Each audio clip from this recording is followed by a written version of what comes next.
Hey, it's Dr. Jin and welcome back to my channel. Today, I want to talk about Ozempic and its surprising effects beyond treating diabetes, but more specifically about weight loss. So let's start with the basics of Ozempic, also known as semaglutide. It's been used over the past couple of years and has just kind of transcended and taken the world by storm, helping people control their sugar levels, but also help them lose weight. Thanks to Ozempic for Ramadan. Ozempic, it is literally the hottest drug in the country right now. Research shows that most people who stop Ozempic will regain most of their original weight. So how does it work? Ozempic binds to the GLP-1 receptor in the pancreas and helps to produce more insulin, thereby lowering sugar levels and getting diabetes better controlled.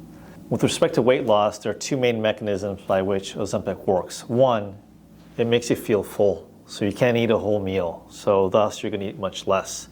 Two, it slows down the digestion tract, so you're not going to digest things as quickly, thereby again, you're going to feel fuller much longer and ultimately eat less. There are two main ways to take Ozempic.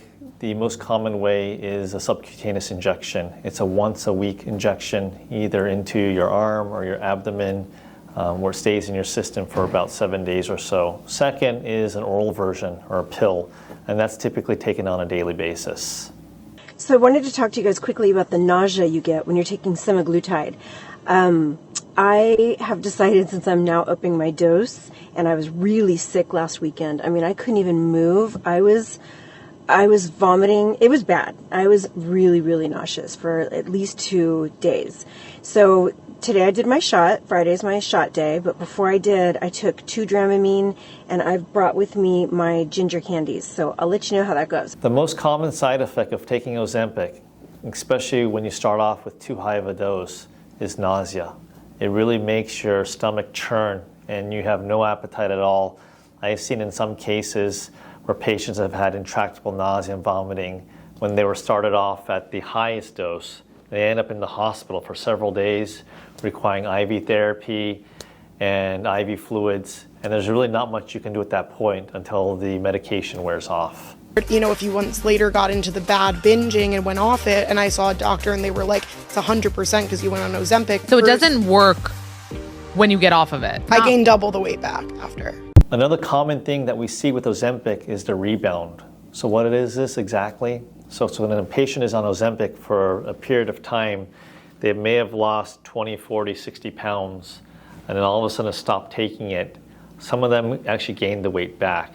I think the healthiest way to use Ozempic is to initiate a lifestyle change while you're on Ozempic. That way you can carry these things on while you titrate off the Ozempic eventually.